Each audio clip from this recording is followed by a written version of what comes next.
Never ever forget, even for one moment, how truly amazing you are. कभी भी नहीं, एक पल के लिए भी नहीं भूलना कि आप कितने खास हो। नमस्कार दोस्तों, लर्न इन में आपका स्वागत है। आज हम 19 जून से लेके 25 जून तक जितने भी करंट अफेयर्स हैं वो कवर करेंगे। तो चलिए चलते हैं अपनी पहली स्लाइड पे। Which state has become the only state to have all three species of crocodile? इस क्वेश्चन में मैं क्लैरिटी दे दूं कि तीन स्पेसिफिक स्पीशीज की बात हो रही है। फ्रेश वाटर घड़ियाल, मगर्स और आपका सॉल्ट वाटर क्रोकोडाइल। तो ये तीन स्पीशीज इंडिया का इकलौता स्टेट वो कौन सा है जिनमें ये तीनों स्पीशीज मिलती हैं? तो वो स्टेट है हमारा ओडिशा। ठीक है, तो क्वेश्चन से तो वो स्टेट है आपका ओडिशा। ठीक है, तो ओडिशा इंडिया का वो स्टेट बना है जिसमें ये तीनों स्पीशीज क्रोकोडाइल की मिल रही हैं। फ्रेश वाटर घड़ियाल, मगर्स और सॉल्ट वाटर क्रोकोडाइल्स। चलिए चलते हैं नेक्स्ट स्लाइड पे। To implement which scheme, Assam government has signed a memorandum of understanding with Survey of India. ठीक है, असम गवर्नमेंट ने सर्वे ऑफ इंडिया आपका सेंटर पे वर्क करता है। ठीक है, सेंटर लेवल पे वर्क करता है। तो असम गवर्नमेंट ने सर्वे ऑफ इंडिया के साथ एमओयू साइन कर लिया है। तो वो किस स्कीम को इम्प्लीमेंट करने के लिए साइन किया है? तो वो स्कीम है आपका स्वामित्व। स्वामित्व का फुल फॉर्म क्या है? Survey of villages and mapping with improvise technology in village area. ठीक है, तो आपको इसके फुल फॉर्म से समझ में आ रहा है ना कि कुछ ये विलेजेस से रिलेटेड है, विलेजेस की मैपिंग से रिलेटेड है। तो देखिए, बेसिकली स्वामित्व सेंटर की स्कीम है। ठीक है, सेंटर ने ये स्कीम वो लाई है और इसमें बेसिकली सारे जितने भी गांव हैं उनमें जितने भी खेत हैं उनकी मैपिंग होगी ड्रोन की हेल्प से। ठीक है, और एक जैसे आधार कार्ड बनता है ना, यूनिक आईडी जनरेट होती है, वैसे ही एक कार्ड दिया जाएगा जिसमें एक यूनिक आईडी रहेगी। जो लैंड होल्डर्स हैं उससे क्या है कि हर एक, चाहे छोटा ये आप कह सकते हो गांव का इंसान हो, चाहे बड़ा हो, रिच हो, पुअर हो, उसको पता रहेगा उसकी जो भी जमीन जायदाद है, जमीन है, वो डॉक्यूमेंटेड रहेगी। ठीक है, तो उसको दिक्कत नहीं होगी। कभी लोन भी लेना है तो उसको पता रहेगा कि हाँ ठीक है, उसने दिखाया कि ये ज़मीन उसके नाम पे है, तो कोई धोखाधड़ी नहीं हो सकती है। तो जब ये शुरू किया गया था, तो ये पायलट प्रोजेक्ट के तहत पे जब शुरू किया गया था, तो सर्वे ऑफ इंडिया के साथ 5 से 6 स्टेट्स के साथ मेमोरेंडम ऑफ अंडरस्टैंडिंग साइन किया गया था। अब उसमें आपका असम भी जुड़ गया है। ठीक है, तो असम भी अब ये प्रोसेस को इम्प्लीमेंट करेगा अपनी स्टेट में। ठीक है, नेक्स्ट क्वेश्चन है। थोड़ी सी खांसी हो रही है इसलिए दिक्कत हो रही है, बट स्टिल कोई बात नहीं। Under which brand German agrochemicals major Bayer has commercially launched first ever yellow watermelon variety called yellow gold 48 in India? ठीक है, तो ये जो बायर करके आपका एक जर्मन एग्रोकेमिकल से कंपनी है, उसने बहुत सारे वाटरमेलन्स पहले भी लॉन्च किए हैं। तो अब उसने एक अपना first time yellow watermelon launch किया है जिसका नाम है येलो गोल्ड 48। क्या नाम है? Yellow gold 48। तो इंडिया में ये किस ब्रांड के तहत पे आएगा? तो ये आएगा सेमिनिस ब्रांड के तहत पे। क्या नाम है? देखो यहाँ पे पैकेट पे लिखा भी है सेमिनिस ब्रांड। ठीक है, तो अंडर सेमिनिस ब्रांड बायर कंपनी का येलो गोल्ड 48 नाम का वाटरमेलन इंडिया में लॉन्च होने वाला है। ठीक है, तो इसको आप लोग देख लीजिएगा। नेक्स्ट देखते हैं स्लाइड। देखिए, मुझे नहीं पता ये कितना इम्पोर्टेंट होगा, बट स्टिल थोड़ा सा डिफरेंट था तो मैंने ऐड कर लिया है। Which Indian state government minister, state government ने नहीं, which Indian state government minister has announced incentive of 1 lakh for having more children? तो मिजोरम की पॉपुलेशन को देखते हुए वहाँ के जो मिनिस्टर हैं उन्होंने अनाउंस किया अपनी जेब से वो 1 लाख रुपए देंगे जो भी फैमिली अपनी कॉन्स्टिट्यूएंसी में सबसे ज़्यादा बच्चे जिसके होंगे। ठीक है, तो उस मिनिस्टर, जो वो मिनिस्टर है, उनका नाम मैं आपको बता देती हूँ। उनका नाम है रॉबर्ट रोमाविया। ठीक है। तो रॉबर्ट रोमाविया ने ये डिक्लेयर किया है कि जो भी मिजोरम की कॉन्स्टिट्यूएंसी में, अपनी कॉन्स्टिट्यूएंसी में सबसे ज़्यादा बच्चे पैदा करेगा, उसको वो अपनी तरफ से 1 लाख का इंसेंटिव देंगे। तो ये गवर्नमेंट की तरफ से नहीं है, गवर्नमेंट के एक मिनिस्टर की तरफ से एक पर्सनल इनिशिएटिव है, क्योंकि उनके हिसाब से वहाँ पे पॉपुलेशन बहुत कम है। चलिए नेक्स्ट क्वेश्चन देखते हैं। Which vaccine will be the world's first based vaccine if it gets emergency approval by DGCI, Central Drugs Regulator? तो इंडिया को फोर्थ वैक्सीन मिल सकती है। 3 तो हमारी खुद की है और एक स्पुतनिक हम यूज़ कर रहे हैं, रशियन वैक्सीन। तो अगर इसको नॉड मिल जाता है तो पहली चीज़ तो ये कि ये दुनिया की पहली डीएनए बेस्ड वैक्सीन होगी। दूसरी, इंडिया की ये फोर्थ वैक्सीन हो जाएगी। कोविशील्ड आपको पता ही है, कोवैक्सीन पता ही है, स्पुतनिक रशिया से हमने लिया ही है जो यूज़ हो रही है। तो फोर्थ इंडिया में दी जाने वाली वैक्सीन हो जाएगी आपकी ज़ाइकोवी डी। ठीक है। तो ये किस फार्मास्यूटिकल कंपनी की तरफ से रहेगी? तो यहाँ पे देखिए नाम लिखा हुआ है, जाइडस की तरफ से आएगी ये। तो वेट कर रहे हैं नॉट मिलने का, देखते हैं इंडियन गवर्नमेंट नॉट देती है कि नहीं। नॉट मिल जाएगा तो हमारे पास वर्ल्ड की पहली जो सबसे इम्पोर्टेंट है, world first DNA based vaccine होगी और हमारे इंडिया में ये फोर्थ वैक्सीन की तरह काम करेगी। ठीक है। चलिए नेक्स्ट स्लाइड की तरफ चलते हैं।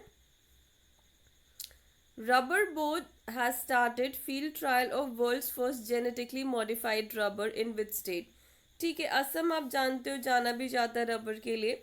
तो बेसिकली वहाँ पे प्लांट किया जा रहा है जेनेटिकली मॉडिफाइड रबर। इसको डेवलप असम में नहीं किया गया था, इसको डेवलप केरला में किया गया था। कहाँ पे? Rubber research institute of India में। ठीक है।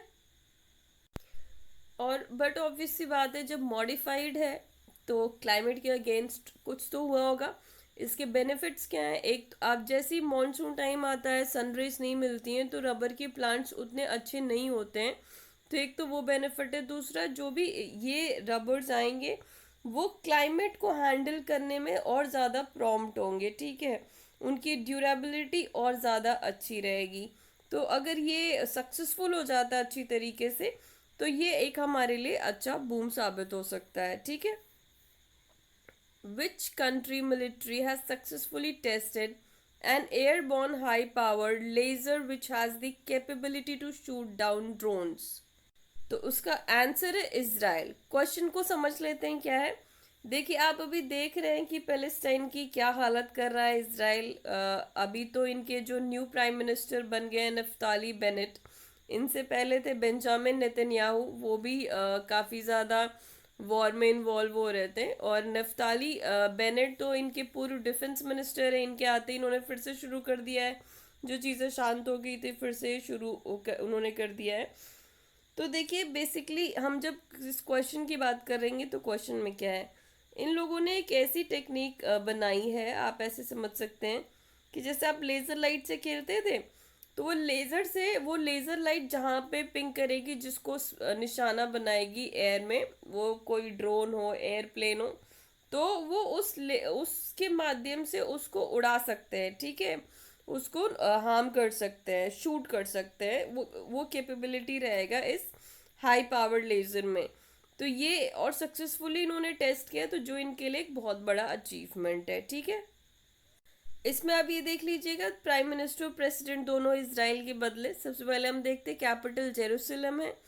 प्राइम मिनिस्टर पहले बेंजामिन नेतन्याहू थे, अब नफ्ताली बेनेट हैं। प्रेसिडेंट पहले र्यूवन रेवलिन थे, अब इसाक हर्जोग हैं। ठीक है। तो ये इम्पोर्टेंट है, इसको याद रखिएगा आप लोग। चलिए नेक्स्ट देखते हैं। Prime Minister Stephen Lofven has become country's first prime minister to lose a no confidence vote. Name the country. ठीक है। तो वो कौन सी कंट्री है जिसके प्राइम मिनिस्टर, जिसमें पहली बार उनके प्राइम मिनिस्टर ने नो कॉन्फिडेंस वोट लूज कर दिया है? तो वो कंट्री है स्वीडन। स्वीडन का कैपिटल क्या है? स्टॉकहोम। ठीक है। प्राइम मिनिस्टर का इसमें नाम जरूर ध्यान रखिएगा। प्राइम मिनिस्टर का नाम क्या है? स्टीफन लॉफवेन है। तो स्टीफन लॉफवेन वो प्राइम मिनिस्टर है। फिर से मैं रिवाइज करा दे रही हूँ। ये पहले प्राइम मिनिस्टर हैं स्वीडन के जिन्होंने नो कॉन्फिडेंस वोट लूज किया है। और स्वीडन का कैपिटल क्या है? स्टॉकहोम। ठीक है, नेक्स्ट चलते हैं। Who has become the first transgender athlete to compete at Olympics in 87+ kg category? तो पहले ट्रांसजेंडर कौन है जो ओलंपिक्स में कम्पीट करेंगे 87+ kg कैटेगरी में? ये वुमेन्स के साथ कम्पीट करेंगे। ठीक है, तो इनका नाम क्या है? लॉरेल हबार्ड। ठीक है, ठीक है, लॉरेल हबार्ड ये वुमेन कैटेगरी में कम्पीट करेंगे। तो ये एक पहले ऐसे ट्रांसजेंडर है। ठीक है, न्यूजीलैंड की हम बात कर रहे थे, ये न्यूजीलैंड के हैं और न्यूजीलैंड में इनका सिलेक्शन हुआ है। न्यूजीलैंड की कैपिटल क्या है? वेलिंगटन। और उस इनके इस समय पीएम कौन है? तो वो है जेसिंडा आर्डन, ये फीमेल है। From where will minister of minority affairs launch an awareness campaign for corona virus vaccine? जहाँ है जान है तो जहाँ है।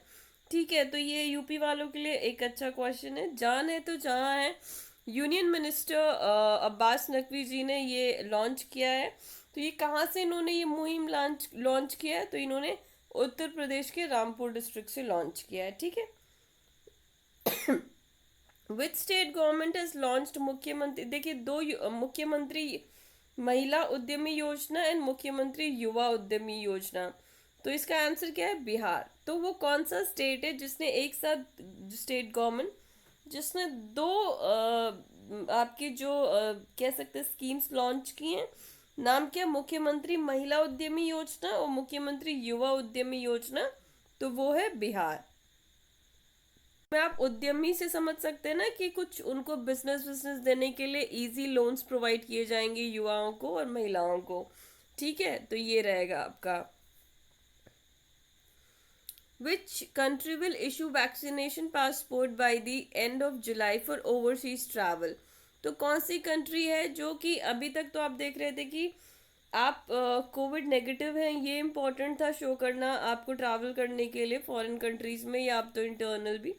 लेकिन वो कौन सी कंट्री जिसने पासपोर्ट पे मैंडेटरी कर दिया है कि आपको ये मेंशन्ड होना चाहिए कि आपको वैक्सीनेशन लग चुका है? तो वो एक वैक्सीनेशन पासपोर्ट इशू कर रही है by the end of July. तो वो कौन सी कंट्री है? तो वो है जापान।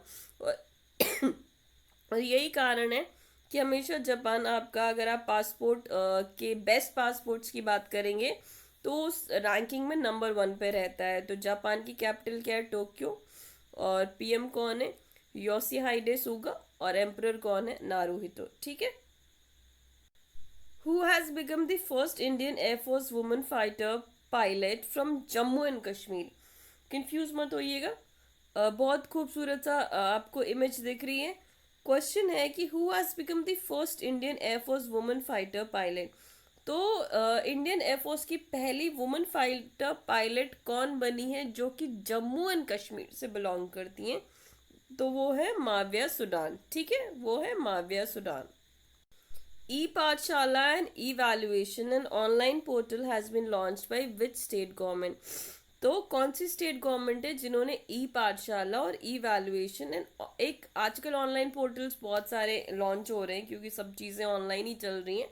तो ई पाठशाला और ई वैल्यूएशन को याद कर लेना कि उड़ीसा स्टेट गवर्नमेंट ने लॉन्च किया है। उड़ीसा का कैपिटल क्या है? भुवनेश्वर। सीएम कौन है? नवीन पटनायक। और गवर्नर कौन है? गणेशी लाल जी। नेक्स्ट आप देखो, ये काफी अच्छा है। India stands at what spot in terms of recipient of FDI inflows in India as per an UNCTAD report? UNCTAD report यानी United Nations conference on trade development report.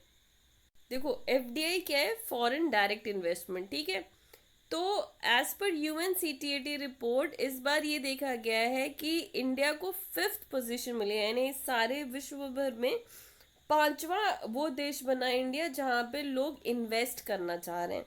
तो ये हमारे लिए बहुत अच्छी बात है कि लोग यानी बड़ी कंपनियां हम पे इंटरेस्ट शो कर रही हैं और वो हमें इन्वेस्ट कर रही है। तो हमें वो हमारा 5th पोजीशन है उस स्लॉट में। ठीक है,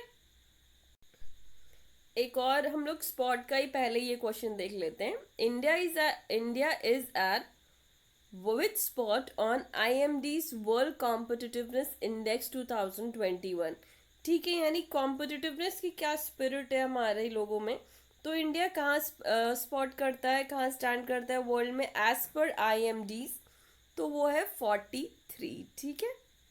और IMD का अगर आप फुल फॉर्म देखोगे तो वो है इंस्टीट्यूट ऑफ मैनेजमेंट डेवलपमेंट। ठीक है, तो institute of management development world competitiveness index में इंडिया को 43rd पोजीशन मिला है। ठीक है। अभी ऊपर जो हमारा क्वेश्चन है वो क्या है, where is the world's third largest diamond discovered recently. तो आपका बोत्सवाना जो जगह है, और वहाँ की माइन जरूर ध्यान रखना, जैविंग माइन में दुनिया का तीसरा सबसे बड़ा हीरा पाया गया है। ठीक है, तो ये ध्यान रखना आप लोग। एक बुक भी देख लेते हैं, हब्बा खातून बुक है जो कि काजल सूरी ने लिखी है। इसका पब्लिकेशन संजना प्रकाशन में हुआ है, और इसको रिलीज ये थिएटर आर्टिस्ट है अरविंद गौर ने की है। ठीक है। हब्बा खातून को एक टाइटल भी दिया गया था, और यह कह सकते हैं कि इनको जाना जाता है as the nightingale of Kashmir. ठीक है। Which country is the home to world's largest varieties of butterflies as per the recent report? तो वो कौन सी कंट्री है दुनिया भर में जो जहाँ पे दुनिया में सबसे ज़्यादा डिफरेंट वेराइटीज ऑफ बटरफ्लाईज मिलती हैं? तो वो है कोलंबिया। ठीक है, तो यहाँ पे 20 जितनी भी स्पीसीज हैं उसकी 20% इस कंट्री में मिलती है। ठीक है, इसका कैपिटल क्या है, बोगाटा, और ये एक साउथ अमेरिका की कंट्री है। ठीक है। When is UNPS day observed every year? तो UNPS यानी कि आपका United nation public service day कब ऑब्जर्व किया जाता है हर साल? तो वो है आपका 23 जून 2021। ठीक है, तो ये बेसिकली देखिए पब्लिक सर्विस में जितने भी लोग हैं उनको सम्मान देने के लिए, उनको वैल्यू करने के लिए। अभी आपने कोविड टाइम में भी देखा कि डॉक्टर्स हैं, या आप कई घरों पे खाना नहीं पहुंच पा रहा है तो वहाँ पे देखो जैसे कि कुरियर बॉयज़ हैं, या फिर ये आपके जो भी ऑनलाइन फूड वगैरह प्रोवाइड करते हैं, वो सब कितनी मेहनत कर रहे हैं। तो जो भी लोग पब्लिक सर्विस में लगे हुए हैं, उनको, पुलिस है जो बेचारी जिसको लीव नहीं मिलती है, वो मेहनत करती है, वर्क करती है। तो इन सबको वैल्यू करने के लिए कि ये लोग कैसे लगे रहते हैं हर एक सिचुएशन में पब्लिक के लिए। हम लोग घर में बैठे रहते हैं मगर इनकी ड्यूटीज बढ़ जाती हैं जब भी कोई ऐसी सिचुएशन आती है। तो उनको रिकग्नाइज करने के लिए, उनको वैल्यू करने के लिए पब्लिक सर्विस डे सेलिब्रेट किया जाता है। वो है 23 जून को, और 23 जून को ही वर्ल्ड विडोज डे भी सेलिब्रेट किया जाता है। तो हम जानते हैं कि विडोज की लाइफ कितनी डिफ़िकल्ट हो जाती है आज भी बहुत सारी कंट्रीज़ में। तो उनकी क्या परेशानियाँ, उनको कैसे दूर की जाती है, इन सब पे अवेयरनेस के लिए वर्ल्ड विडोज डे। तो दोनों याद रखना कि UNPS डे यानी United Nations public service day, और वर्ल्ड विडोज डे दोनों 23 जून 2021 को मनाया जाता है। ठीक है। तो आई होप ये आपका पूरे ऑलमोस्ट एक हफ्ते का करंट अफेयर था। बहुत डिफिकल्ट था मेरे लिए कंप्लीट करना क्योंकि बहुत ज़्यादा खांसी हो रही है, बट स्टिल अगर आपको चीज़ें अच्छी लग रही हैं, कंटेंट अच्छा लग रहा है, ये वीडियो शायद बहुत अच्छे से नहीं मैंने कवर किया होगा, बट स्टिल ट्राई पूरा किया है। अगर वीडियो अच्छा लगता है तो प्लीज़ लाइक कीजिए, शेयर कीजिए, सब्सक्राइब कीजिए। Thank you so much.